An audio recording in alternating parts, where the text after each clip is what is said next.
What's up mga brothers? Reta ko lang kayo sa bagong brand na hawak ng Mitsukoshi ngayon, itong Mordivelli o MVP.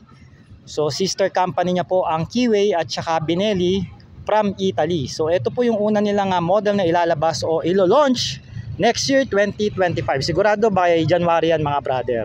No, etong MS502N. Okay, so isa itong parallel twin, 500cc, 6-speed, naka-liquid cooled. Wala pa tong official specs. Titingnan ko pa sa marketing, kaya abangan nyo yung ating review at saka initial impression by dito. So mag-walk through lang tayo para makita nyo. No, naka-projector lamp, all LED lights na yan mga brother. No, naka KYB front suspension na upside down fork mga brad. Jehu ones po na dual disc brake with ABS na yan.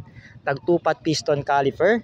And then naka stainless po ang ating muffler. Dito sa likod naka disc brake na rin ito with ABS. Single piston by Jehu1. Centered monoshock tayo rito na naka linkage, no? So napaka swabe niyan mga brother.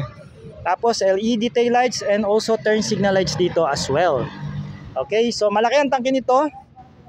Hindi ko pa hinihintay ko pa yung specs sa marketing, pero sigurado 10 liters ito pataas. Naka full TFT display tayo rito mga brother.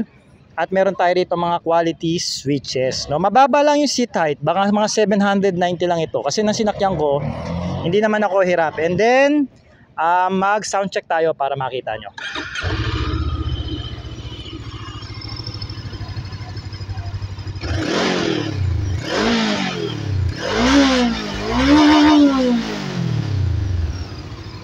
Oh, di ba? Galit na galit mga brother. Eto mga brad, abangan nyo. Next year, MVP, MS502N. Alright, so kaabang-abang na naman na bagong brand ng Mitsukoshi, mga brothers on the wheel. At syempre pa mga brad, sa mga gustong mag-order at magpa-pre-order, PM nyo lang po ako, assist ko kayo mga brother, okay?